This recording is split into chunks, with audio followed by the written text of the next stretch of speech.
নমস্কার, সবাই কেমন আছেন? মিমির মিষ্টি আলাপের আরও একটি নতুন ব্লগে আপনাদের সবাইকে স্বাগত। সাথে জানাচ্ছি সবাইকে সুপ্রভাত। আজকে ভূত চতুর্দশীর আগের দিন, কালকে ভূত চতুর্দশী, তারপরের দিন কালী পুজো, দীপাবলি। তো সবাইকে অগ্রিম শুভ দীপাবলির আন্তরিক শুভেচ্ছা জানিয়ে আজকের ব্লগটি শুরু করলাম। সকাল এখন প্রায় 10টা বেজে গেছে, 10টা সাড়ে 10টা হবে। তো বাজার চলে এসছে, তাই সকালের কাজকর্ম আর কোনো কিছু আমি ব্লগে রাখিনি, সোজা চলে এসেছি বাজার নিয়ে। মানে বাজার কি করা হলো সেটা একটু আপনাদেরকে দেখাই, কারণ বহুদিন আপনাদেরকে বাজার করতে যাওয়াটা দেখানো হচ্ছে না, কারণ সব সময় আমি যাওয়ার সময় পাই না। তাড়াহুড়োর মধ্যে বিকি গিয়ে বাজার করে নিয়ে আসে, আর বাজারটা তো অনেকটাই দূর, একটা ভিডিওতে অলরেডি আপনাদের সাথে শেয়ার করেছি, তাই সব সময় কিন্তু সকালবেলা যাওয়া হয়ে ওঠে না। তো আজকে যে বাজারগুলো করেছে তার মধ্যে ছিল হচ্ছে ভোলা মাছ 3টে এনেছিল, বেশি আনেনি। তারপর কাতলা মাছ, বোয়াল মাছ এনেছে, আর এনেছে একটুখানি খাসির চর্বি। খাসির চর্বিটা আনতে বলেছি কারণ হচ্ছে একটু তড়কা করব।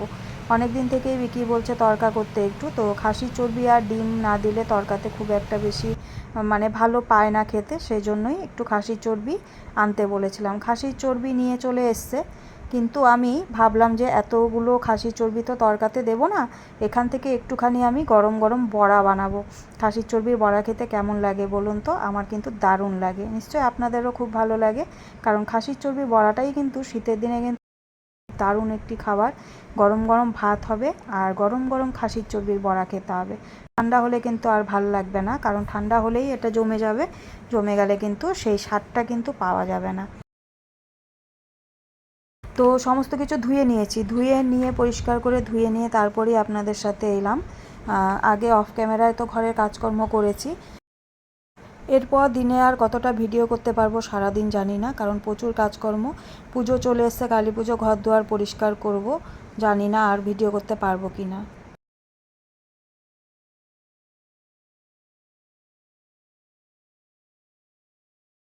সারাদিন আর কোনো ভিডিও করতে পারিনি, একবারে সন্ধেবেলা চলে এলাম বাজার গুছানোর জন্য।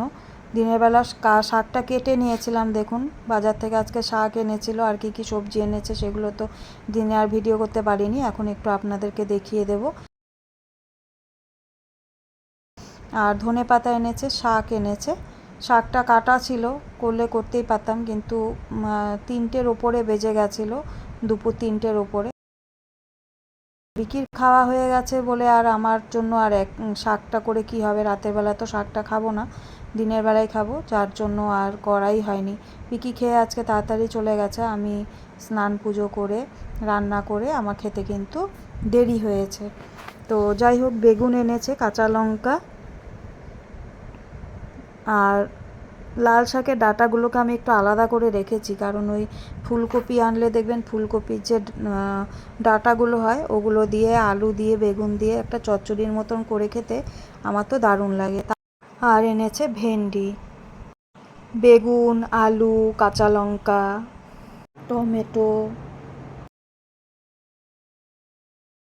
আজকে সন্ধেবেলা অফিস থেকে বিকি আসার পর বললো একটু কফি খাবো, তো দুজন মিলে কফি খেয়ে, কফি খাওয়ার কাপগুলো ধোয়ার সাথে সাথে এই কাচের বয়ামগুলো আমি ধুয়ে নিলাম একবারে। মাঝে মাঝে এই সমস্ত কৌটো বয়াম যেগুলোই খালি হয় ধুয়ে রাখি। তো যাই হোক, দিনের বেলা তো প্রচুর কাজ হয়েছে, আজকে ঘর বাড়ি পরিষ্কার করেছি, কারণ কালকে চতুর্দশী, কালকে তো 14 বাতি 14 শাক। তবে এখানে জানেন তো আমি 14 শাক পাই না, তো গত বছরও খুঁজেছিলাম, লাস্ট ইয়ারে পাইনি, এই বছর যাবে বিকি, যদি না পায় তাহলে কিন্তু আমাদের যে লাল শাকটা আজকে এনেছে সেটাই খেতে হবে। আর আজকে বানাবো হচ্ছে রাতে তড়কা, যেটা বলেছিলাম খাসির চর্বি দিয়ে তড়কা হবে, রাতের ডিনারে হবে তড়কা। তাই এই দেখুন, তড়কা খেতে ভীষণ ভালোবাসি আমরা। তো তড়কার জন্য এখানে ডাল ভেজানো ছিল, সেটাকে জল ঝরিয়ে এবার আমি এটাকে প্রেশার কুকারে আমি 3 থেকে 4টে সিটি দিয়ে নেব। এবার এই যে প্রেশার কুকার রেডি, প্রেশার কুকারে তড়কার ডাল দিয়ে নুন দেবো, আর একটু কিন্তু আমি হলুদ দিয়ে সিটিটা দেবো, নাহলে না মানে রাজমা বা ওই কালো কলাই ডালটা থাকে তো, গোটা কালো কলাই ডালটা একটু কালো কালো হয়ে যায়, সেই জন্য আমি কিন্তু একটু হলুদ দিই, হলুদ দিয়ে তারপরে জল দিয়ে জন্য রেডি করে নিয়ে তারপর একটু সেদ্ধ করি। এখানে 1 চামচের পরিমাণে নুন দিচ্ছি, আমি একটু হাতেই নিলাম নুনটা। হলুদটা দিয়ে দিলাম। এবার দেব জল। এবার সেদ্ধ করে নেব। আদা, রসুন, পেঁয়াজ, কাঁচা লঙ্কা চপ করে রেখেছি।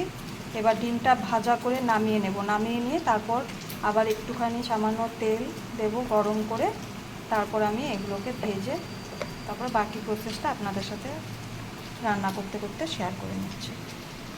ডিমটা ভাজা হয়ে গেছে।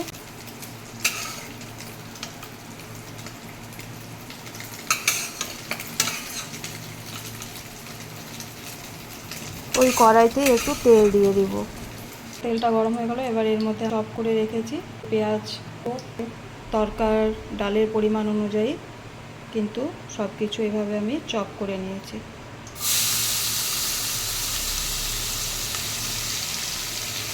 নুন দিয়ে ভাজবো। যেহেতু একটু চর্বি দেবো সেই জন্য কিন্তু তেলটা একটু কম করেই ব্যবহার করেছি। সামান্য একটু নুন। হলুদটা দেওয়ার কারণ কি জানেন? কারণ এই যে চর্বিগুলো দেখবেন দেখতে সাদা সাদা লাগলে হলে ভালো লাগে না দেখতে, বেশ একটু কালারফুল হবে। এইদিকে একটা বড় সাইজেরই টমেটো এভাবে টুকরো করে কেটে নিয়েছি। এদিকে দেখুন চর্বিটা মোটামুটি কিন্তু ভেজে নিলাম। মধ্যে দিয়ে দেবো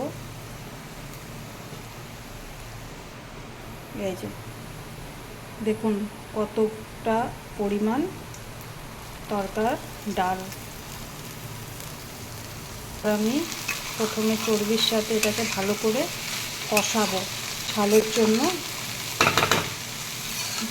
একটুখানি লাল লঙ্কার গুঁড়ো দেব। যারা ঝাল কম খান তারা যদি এই পদ্ধতিতে তৈরি করেন তাহলে কিন্তু শুধুমাত্র কয়েকটা কাঁচা লঙ্কা দিয়ে করতে পারেন। এবার গুঁড়ো মশলাগুলো আস্তে আস্তে দেব। নুন দেব, আর হলুদ আর দেবো না, হালকা একটু জিরের গুঁড়ো ধনে গুঁড়োও দেবো। আমি দিয়ে দিলাম কাশ্মীরি লঙ্কার গুঁড়ো, সামান্যই পরিমাণে দেবো একটু লাল লঙ্কার গুঁড়ো, আর সামান্য দেব জিরের গুঁড়ো ধনের গুঁড়ো। এবার একটু নেড়ে দেব। এবার এর মধ্যে কিন্তু একটু জল দিয়ে কুক করে নেব। এই জলটাই দিলাম, এই দেখুন তরকার ডালের জলটাই দিলাম। অনেকটা হয়ে এসছে। এবার আমি এই ভেজে রাখা ডিমগুলো এর মধ্যে দিয়ে দিলাম।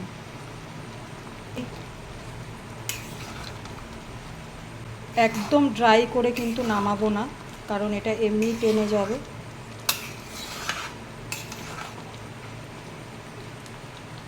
আগে একটুখানি পেঁয়াজ আর আদা রসুন যখন আমি ভাজলাম তখন একটু দিয়েছিলাম কাসুরি মেথি, আর এই যে এখন একটু দিয়ে দিলাম কাসুরি মেথি।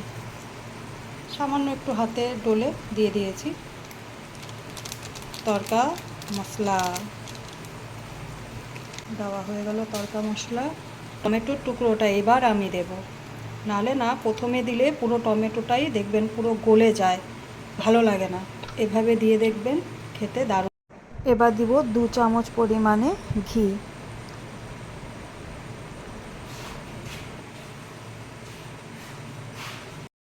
সব উপকরণগুলো দিয়েছি ঠিকই, কিন্তু এখনও কিন্তু আমি এটাকে কিন্তু নাড়িনি। আমি এবার দেব ধনে পাতা উপর দিয়ে দিয়ে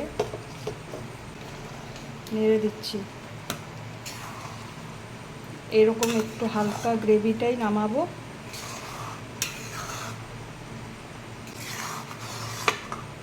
সামান্য একটু নেড়ে নিলাম।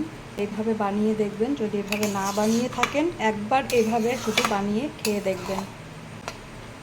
নেড়ে দিলাম। এইবার কিন্তু আমি এটাকে একদম ঢেকে দেব। ঢেকে দিয়ে গ্যাসটাকে অফ করে দিলাম। তৈরি হয়ে গেল তড়কা। তো একবারে খাওয়ার সময় আপনাদের সাথে দেখাবো, শেয়ার করব যে কেমন হয়েছে খেতে। চলুন, আমি তো তড়কা বানাচ্ছিলাম, আর বিকি হচ্ছে ছাদে গেছে লাইট লাগাতে, দেখি গিয়ে কি কি লাইট লাগাচ্ছে, কিভাবে লাগাচ্ছে। বাহ, নিচে তো লাগানো হয়ে গেছে, নিচে আমাদের ঘরের সামনেই দেখি একটা লাইট লাগিয়েছে। আমি তো এই লাইটটাকে ডিস্কো লাইট বলি, আপনারা হয়তো অনেক অন্য লাইট। তো যাই হোক, আমার এই লাইটটাকে আমার ডিস্কো লাইট বলতে ভালো লাগে, তাই আমি বলি। তো যাই হোক, ভালোই লাগছে দেখতে, আর কি সুন্দর লাগছে দেখুন ওয়ালটা দেখতে, দারুণ লাগছে। বিকির কিন্তু কথা শুনতে পাচ্ছে, আমিও হয়তো ছাদের থেকে বা বেলকনি থেকে কারোর সাথে কথা বলছে নিচে। যাই হোক, গিয়ে দেখি। তো আমাদের বাড়িতে তো লাইট লাগানো হয়ে যাচ্ছে, সবার বাড়িতেই হয়তো লাগানো হচ্ছে বা লাগানো কমপ্লিটও হয়ে গেছে। আমাদের তো একটু দেরি হলো, কারণ আমরা সময় পাচ্ছিলাম না বলে আজকে অফিস থেকে এসে এত রাতে, এখন প্রায় 9:30, এখন লাইট লাগাচ্ছে। যতটা হবে হবে, নাহলে আমি বলেছি থাক, ছেড়ে দিও, কারণ তো রাতের বেলা না হয়ে ওঠে না। কি ভালো লাগছে লাইটটা। আমি দাঁড়িয়ে দাঁড়িয়ে এখানেই দেখছি, চলুন এবার ওপরে যাই, নাহলে তো এখানেই সময় কেটে যাবে।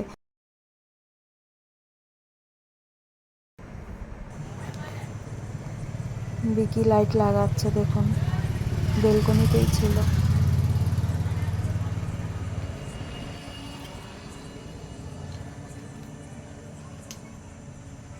ওই পাশের বাড়িটা ভালোই লাগছে দেখতে না, আর ওইদিকে একটা বাড়ি দেখা যাচ্ছে, খুব সুন্দর লাইটিং করেছে। তো দেখুন ফাইনালি কমপ্লিট হয়ে গেল আমাদের কোনো রকমভাবে লাগানো লাইটগুলো। তো কেমন লাগছে আপনারা কিন্তু অবশ্যই জানাবেন। আমরা একদম সিম্পলভাবেই এবার লাইটিং করেছি। বিকি নিজে যতটা পারে ততটাই করে, তবুও আমার তো মনে হলো খুবই ভালো হয়েছে। তো চলুন এবার নিচে গিয়ে খাওয়া দাওয়া শুরু করি। আজকের ভিডিওটি যদি আপনাদের ভালো লেগে থাকে তাহলে অবশ্যই লাইক, কমেন্ট, শেয়ার করে দেবেন। নিচে চলে এসেছি, এসে দেখুন খেতে বসে গেছি। আর এই যে তরকাটা আরেকবার আপনাদের সাথে শেয়ার করে দিচ্ছি, বলেছিলাম খাওয়ার আগে একবার আপনাদের সাথে শেয়ার করব। খুব ড্রাই তো করিনি, আপনাদেরকে আগেই বললাম, নাহলে খেতে খুব অসুবিধা হবে। আর এইভাবে কিন্তু ভালোই লাগে, এটা কিন্তু খুব বেশি পাতলা না, একটা গ্রেভি টাইপের হয়েছে। তো আজকে খাওয়া দাওয়া দিয়ে ভিডিওটি এখানে শেষ করব। যারা আজকে চ্যানেলে প্রথম ভিজিট করছেন তাদের কাছে আবারও অনুরোধ রইল চ্যানেলটিকে একটু সাবস্ক্রাইব করে পাশে থাকার। তো আপনাদের সাথে আবারও দেখা হবে আরেকটি নতুন ভিডিওর মাধ্যমে, আরেকটি নতুন ব্লগের সাথে। ততক্ষণের জন্য সবাই খুব ভালো থাকুন, সুস্থ থাকুন, অবশ্যই সাবধানে থাকুন। প্রত্যেকটি দিনের প্রত্যেকটি মুহূর্ত খুব আনন্দে কাটান। সাথে ভিডিওটি সম্পূর্ণ দেখার জন্য সবাইকে জানাই ধন্যবাদ।